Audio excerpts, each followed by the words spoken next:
안녕하세요. 오늘 뉴스레터의 주요 내용은 다음과 같습니다. 1. 한국의 유일한 차이점. 2. 일본의 역대 최대 충격. 현재 골드만삭스는 대한민국의 경제 규모가 2050년에 15위 밖으로 밀려난다고 전망합니다. 그 주요한 이유로 한국의 심각한 문제로 거론되는 출산율 저하가 이어지고 있기 때문이라는데요. 반대로 나이지리아는 현재도 출산율이 6, 7점대를 오가는 폭발적인 인구 성장 국가이며 2050년 정도 되면 인구를 7억 이상 바라보게 되어 신흥 대규모 경제국가로 떠오르는 것이며 인도네시아의 경우도 현재만 해도 인구가 4억이 넘기 때문에 4위로 올라선다는 겁니다. 물론 인구는 경제 활성화에 매우 중요한 요소이기에 이러한 통계는 어느 정도 영향을 끼치겠지만 그러나 한국은 경제 규모는 떨어질 수 있지만 선진국 대열에서는 절대 밀려나지 않는다는 분석이 나옵니다. 한국이 왜 경제 규모가 10위권밖에 되더라도 선진국 대열에 서 있는지 다시 한번 정리해보겠습니다. 미국을 중심으로 한 유럽 등의 서방 사회와 G7 등 소위 강대국으로 불리는 국가들 사이에서 한국이 전격 5위권으로 급부상하게 되었으며 그것도 막차를 타게 되었다는 말이 나옵니다. 왜 굳이 막차라는 의견이 나왔냐면 한번 순위가 정해지면 100년 동안 바뀌지도 않을 수 있으며 앞으로 더욱더 상위권으로 올라가는 것은 매우 힘든 일임을 간접적으로 나타낸 의견이라는데요. 특히 한국을 상당히 저평가했던 주변국들과 서방의 여러 국가는 이에 대해 당혹감을 감추지 못합니다. 현재 한국이 최근 수년간 소위 막차 탄 분야와 그것이 수십 년 혹은 100년도 유지될 수 있다는 의견이 무엇이며 주변국들은 이러한 한국에 대해서 어떠한 자세를 취해왔고 현재는 무슨 반응인지 살펴보겠습니다. 우선 유럽 등 서방에서는 아시아에서는 한국에 대한 인식 자체가 그리 대단하지는 않은 모습이었습니다. 한국 주변의 중국이나 일본 등 경제 규모 등에서 세계적인 국가들이 존재하기 때문이기도 했으며 본래 유럽 등에서는 아시아에 대해 일본을 제외하고는 후진적 이미지를 가지고 있었던 게 사실이기도 했습니다. 이는 지난 G7 한국 가입을 놓고 유럽 측의 태도를 보면 알 수 있는데 당시 미국의 도널드 트럼프 대통령은 구시대의 유산인 G7을 이제 폭을 넓혀서 G9 혹은 G11로 확대해야 한다는 주장을 제기했습니다. 그 가운데 한국과 외교관계가 좋지 않으며 원래부터 G7은 아시아에서 유일하게 한 국가라고 고집한 일본은 한국의 G7 입성을 미국에 강력하게 반대했으며 미국도 이를 수용했던 것으로 보입니다. 본래 G7은 회원만장일치제이므로 한 국가라도 반대 시에 가입이 되지 않는 연합체이기 때문입니다. 하지만 한국에서도 원래 일본의 방해로 이것이 쉽지 않은 것은 잘 알고 있는 문제라고 이야기했지만 정작 다른 유럽 국가에서도 그렇다고 한국에 대해 트럼프 대통령처럼 가입을 환영한 것은 아닙니다. 유럽의 제1경의 대국이라는 독일은 아직 G7 확대가 필요한 시점은 아니라고 의견을 피력했습니다. 물론 이는 트럼프 대통령이 느닷없이 러시아를 G11에 포함하자고 이야기해 그걸 반대한 것이고 독일 입장에서는 한국은 늘 환영한다면서 자신들의 입장을 전개하기도 했습니다만 외교가에서는 독일은 한국보다는 아무래도 일본과 오랜 외교 교류가 있었다는 주장도 하고 있습니다. 이는 과거 세계 2차 대전을 일으키며 전범국끼리 동맹을 맺은 것부터 시작된 역사이기도 한 것이죠. 또한 과거부터 한국은 자국을 일으키기만도 역부족이었고 일본의 경우는 충분한 자금을 해외에 투자해왔습니다. 독일의 거리에는 지금도 봄이면 한국과 비슷하게 일본이 심어놓은 벚꽃 축제를 하는 곳이 상당히 존재하고 있으며 다양한 유럽과 서방의 투자 등을 통해서 뿌려놓은 자금은 지금도 외교가에서 역할을 하는 것입니다. 문제는 이 가운데 아시아에 대한 시각이 일본 중심으로 편성되다 보니 한국에 대한 정보는 거의 부정적이거나 자료가 제대로 없다시피 한 경우가 대부분이었으며 영향력도 매우 미미한 국가로 여겨진 것입니다. 현재 우크라이나 젤렌스키 대통령이 자국의 전쟁이 나서 도와달라고 해외에 강력하게 간청하고 있으나 어려움을 겪듯 한국도 불과 100년 전인 1907년에 고종의 헤이그 특사가 네덜란드의 만국평화회의에서 아무리 을사늑약이 불평등 조약임을 알리고 서방의 도움을 구해도 외면당한 변방 약소국이었던 것입니다. 또한 1960에서 70년대까지만 하더라도 한국은 이런 낙후국가의 이미지를 벗지 못한 나라로 알려져 있었는데 1950년에 미국 중심의 서방연합군이 한국에 참전하지 않았다면 그대로 국가가 공산화될 뻔하기도 했습니다. 한반도의 공산화를 막아준 것이 천만다행이면서도 한국은 전쟁터였다는 이미지를 쉽게 못 벗었습니다. 해외 채널에 따르면 전쟁이 난 개발도상국은 여전히 개도국에서 벗어나는 게 불가능한 의견입니다. 그러다 보니 다양한 서방 및 일본 등 선진국들은 물론 최근 한국이 여러 가지 성과를 내며 눈부신 활약은 했지만 그래도 G7은 물론이고 아직은 유럽 국가들과 대등한 수준은 아닐 것이라는 분위기가 흘렀습니다. 그런데 우선 한국에 대한 놀라운 변화 두 가지가 생겼는데 첫 번째는 한국이 선진국으로 정식 인정받은 것이며 두 번째는 한국이 유럽 등 서방 강대국을 모두 젖히고 5위에 랭크되어 버린 분야가 생긴 것입니다. 특히 이 한국의 5위 진입권이 향후 수십 년에서 100년까지 그대로 유지될 수 있다는 의견이 나오게 되면서 수많은 국가가 자존심이 상하게 되는 사태가 발생했고 한국은 반대로 그 위상이 확인된 것입니다. 우선 첫 번째로 지난 2021년 7월에 유엔무역개발회의 UNCTAD에게 한 가지 이변이 있다며 정격으로 발표했는데요. 회원국들이 만장일치로 찬성해 대한민국이 선진국의 지위를 얻게 되었다고 정격 대서특필된 것입니다. 유엔개발회의는 자신들이 설립한 1967년 이래의 개발도상국이 처음으로 선진국이 되었다고 했으며 게다가 이 중에 전쟁이 난 국가에서는 더더욱 한국과 같은 케이스는 존재하지도 않는다는 것이었습니다. 애초에 강대국도 아니고 개도국 수준에서 전쟁이 난 국가가 선진국이 되는 건 불가능하다는 것이었습니다. 물론 일각에서는 한국의 무역 규모가 10위 정도인데 선진국은 포함되는 게 당연하다고 얘기합니다만 어떤 국가가 공식 선진국에 포함되는 것은 단순히 무역, 경제 규모만을 따지는 게 아니기 때문입니다.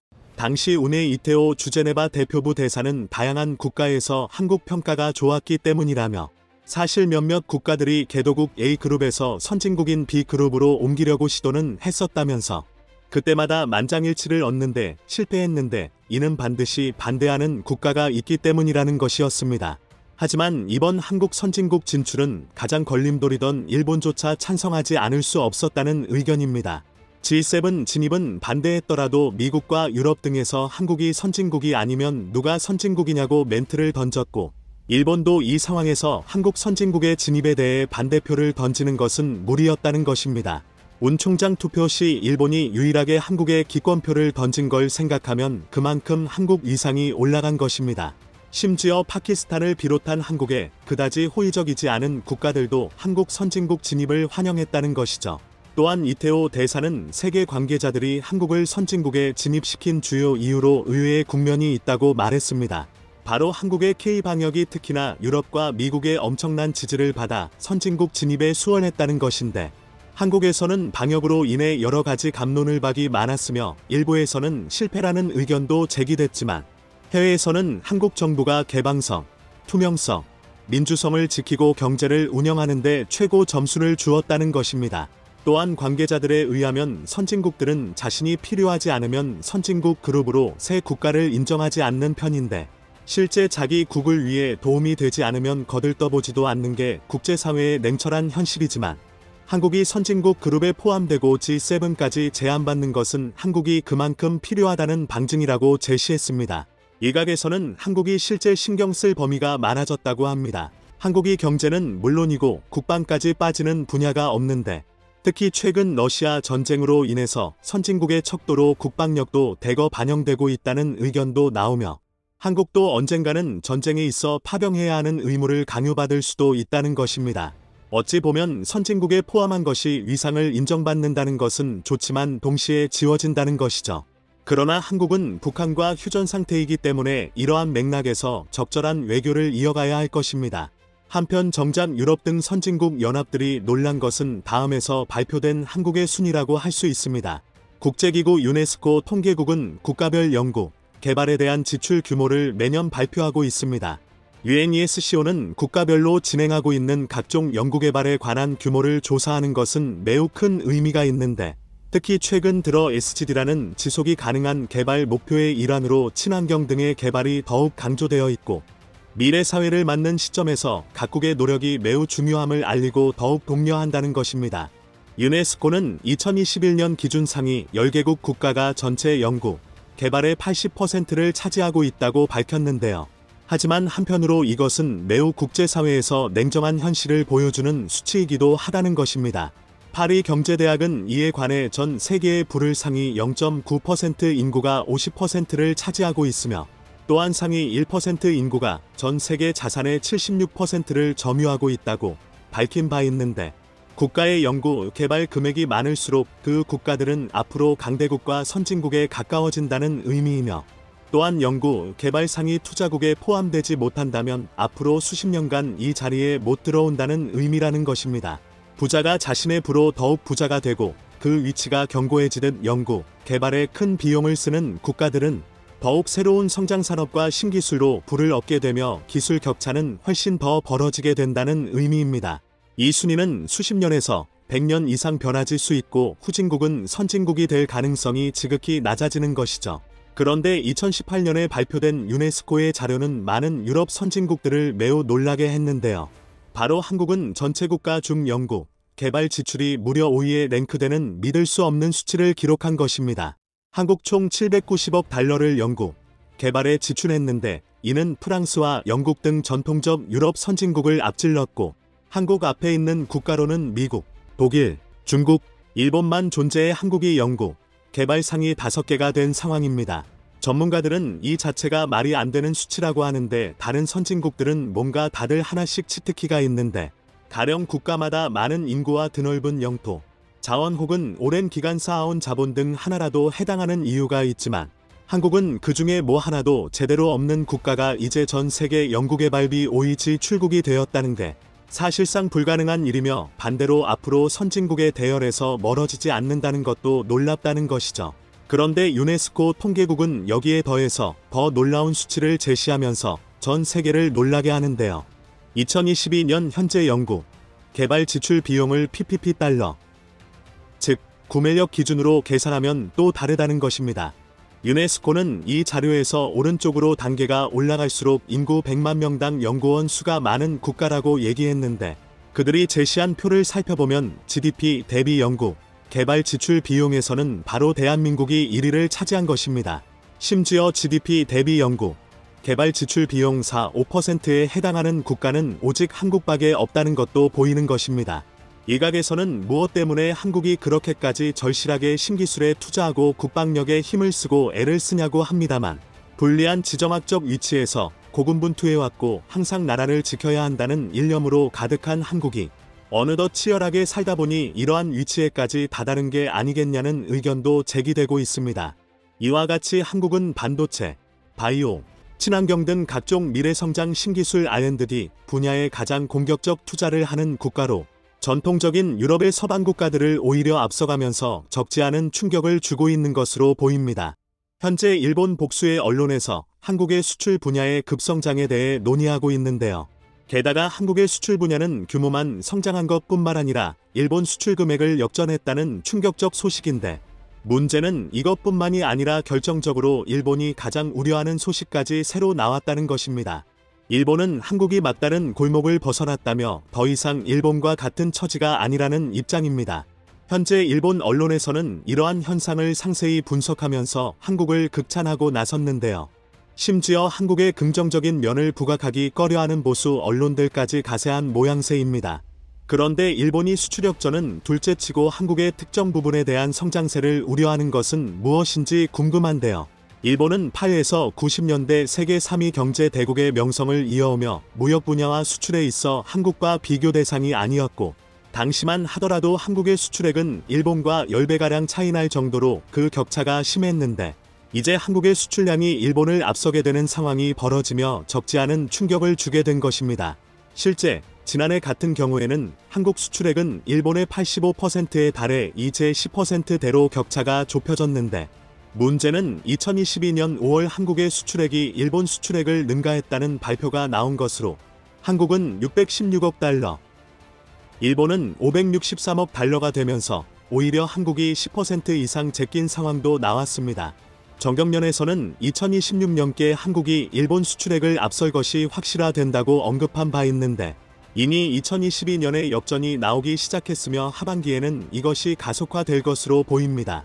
물론 현재 일본 엔저 현상으로 인해 엔화가 평가절하되어 있는 국면도 있긴 합니다만 일본에서는 이러한 상황에 적지 않게 당황하면서 한국의 급성장에 대한 이유를 찾고 있는데요. 우선 일본 언론은 한국이 일본과 같은 흐름을 유연하게 벗어나고 있다고 진단하고 있습니다. 일본은 디스플레이 등 가전, 첨단 제품의 수출이 꾸준하게 감소하고 있는 국면인 반면에 한국의 경우도 이와 같은 가전제품 수출이 감소하지만 배터리, 전기차 등의 수출이 급증했고 수출 감소분을 오히려 메꾸면서 수출액은 계속 증가하는 상황이라고 진단하고 있는 것입니다. 실제 일본은 2011년 전체 수출액이 7천억 달러를 초과했지만 현재 2020년 5천억 달러대에 머물고 있습니다. 10년 전보다 수출은 오히려 지속적으로 감소하고 있고 한국은 수출이 늘어가는 상황이 전개되는 것입니다. 결정적으로 일본의 중국발 수출액이 급격하게 감소하고 있다는 점도 수출 감소에 큰 영향을 줬는데 중국에서는 자체적으로 가전이나 첨단 제품을 생산하는 비율이 늘어가고 있는 것으로 더 이상 일본에서 동일한 제품을 수입하지 않아 자연스럽게 일본 수출이 감소하는 것입니다. 그런데 여기까지는 일본도 십수년간 겪어온 문제이기 때문에 그리 충격을 받지는 않았는데요. 하지만 최근 일본은 한국의 방산 분야 수출에 대한 보도가 외신에 잇따라 나오게 되었고 이를 전격 분석하는 와중에 한국의 독보적인 노하우를 알게 되었고 충격에 휩싸인 모양새입니다. 우선 일본의 도쿄경제 온라인에서는 한국의 방산 수출에 대한 비교 분석 글이 올라왔는데요. 매체는 한국의 방산 수출액이 지난 5년간 거의 100% 증가했다고 놀라움을 표현하고 있습니다. 그러면서도 놀랍게도 한국은 일본이 속해 있는 키드의 절반의 무기를 공급하고 있다고 하는데 실제 키드 국가 중 미국과 일본을 제외하고 남아있는 호주와 인도에 한국의 K9이 팔리고 있습니다. 한국에서는 키드 절반의 무기를 공급하고 있다. 이런 생각까지는 굳이 안 했는데 일본 입장에서는 자신들이 미국과의 최고 군사안보기구에 가입된 키드의 이러한 행보가 적잖은 충격이었던 것입니다. 매체는 한국의 방위산업의 기세는 K9을 탄생시켰고 호주와 30대를 계약했고 약 9천억 원의 규모라고 하며 여기에는 K10 탄약 운반 장갑차 15대도 포함되며 앞으로 또 다른 방산 수출을 계획한다는 것입니다. 그러면서 호주는 일본과 잠수함 계약도 거절하는 등 까다로운 국가이나 한국은 주저없이 택했다고 전합니다. 그리고 인도에서는 이미 K9 자주포 100대를 구입하고 200대를 추가 도입 예정이라면서 중국과 파키스탄 국경을 견제하는데 한국의 자주포가 매우 적절하게 활용된다고 말합니다.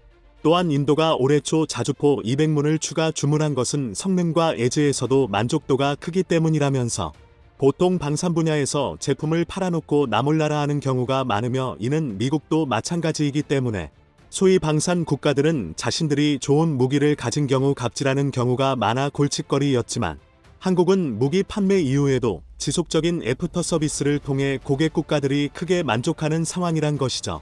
그러다 보니 키드 국가들의 안보가 오히려 한국이 지키게 되는 일본 입장에선 불상사라는 것입니다. 하지만 적어도 방산 분야에 있어서만큼은 국적이 아닌 실력으로 증명하게 되는 국면이 나오는데 키드의 인도는 미국의 미사일 방어체계보다 러시아의 S-400을 택하는 모습이 나왔으며 사우디는 지대공 방어체계인 미국 패트리어트와 S-400을 동시에 운영하는 첫 국가가 되었습니다.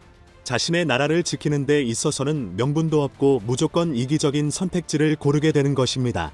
일본의 보수 언론으로 유명한 요미우리 신문도 한국의 방산 산업에 대해 집중 보도한 모습인데요.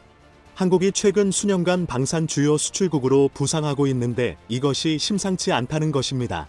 왜냐하면 최근 수년간 안보의 중요성이 국가마다 증가했고 당장 러시아 사태가 진행 중이기 때문에 국가들은 정말 필요한 안보에 대해 지출이 급증했고 이는 실력 있는 국가가 그중에 튀기 마련입니다. 따라서 기존에 쭉 해오던 평균의 비즈니스를 하던 강대국들의 무기 판매는 정제되어 있거나 오히려 감소했는데 한국의 수출액 수만 유독 전 세계에서 가장 가파르게 증가했다는 것입니다. 이들은 대부분 신규 고객이 아닌 기존 고객으로 아무래도 추가 주문을 할 요량으로 보인다는 것입니다. 그러면서 핀란드 육군대령의 인터뷰를 인용해 K9의 화력과 기동성은 그야말로 탁월하다라며 추운 지방인 핀란드에서 항시 영하에서 작동하게 되는 K9의 성능을 의심하지 않는다고 전했습니다. 일본이 더욱 놀란 것은 한국 방산 시장이 여기서 끝나지 않고 이제 시작이라는 조짐인데요. 스톡홀름 국제평화연구소에 따르면 한국은 2021년까지 2.8%의 방산 수출 점유액으로 전 세계에서 8위를 기록 중인데 한국은 한국보다 앞서 있는 이탈리아와 영국, 독일 등의 G7 소속의 선진 세계국을 머지않아 따라잡고 5위권에 올라설 것으로 추측된다는 점입니다. 왜냐하면 다른 나라들의 방산 수출액 증가는 많아야 10% 내외 정도이거나 감소하고 있는 반면에 한국은 상위 10위 국가 중에 유일하게 수출액 수가 177%가량 증가한 국가로 알려졌기 때문입니다. 실제 이 중 영국은 방산 수출액 자체가 급감하고 있으며 독일은 한국의 자주포의 점유율을 빼앗기고 있습니다. 한국의 K9 자주포의 경우 독일보다 가격은 저렴하며 성능은 뒤처지지 않는 것으로 나타났기 때문입니다. 실제 최근 러시아를 국경으로 두고 마음 급한 폴란드 한국의 K2, K9, FA50 등 총 패키지로 약 25조 원 가량의 방산 물품을 구매하기로 했는데 이는 독일에서 한국으로 전환한 부분도 있습니다. 또한 이렇게 폴란드나 호주 등 앞으로 한국과 MOU를 했거나 추가 계약하기로 한 국가들이 줄을 섰지만 이러한 총 액수는 아직 반영이 안 된 상태이기 때문에 순식간에 5위로 올라서는 것은 문제가 없다는 것입니다. 그럼 결과 한국에서는 밀려드는 방산품 요청으로 라인을 증설할지 고민하고 있는 모양새라는 것이죠. 일본에서는 한국의 이러한 상승세가 최근 수년간 방위비 증가 액수와도 관련 있다고 보고 있습니다. 한국은 방위비를 이제 50조 원가량 늘려나가고 있고 방위비에서도 일본을 앞지르려는 추세가 나옵니다. 한국에서 방산 물자가 엄청나게 생산되고 있으니 한국 정부는 이를 구매해 자주국방을 월연하고 방산품 수출까지 동시에 이뤄지는 그야말로 미국식의 방산 비즈니스 대국이 되어가고 있다는 것입니다. 게다가 한국이 무서운 점은 다른 서방 국가와는 다르게 매우 계약을 제때 잘 이행한다는 점이 있습니다.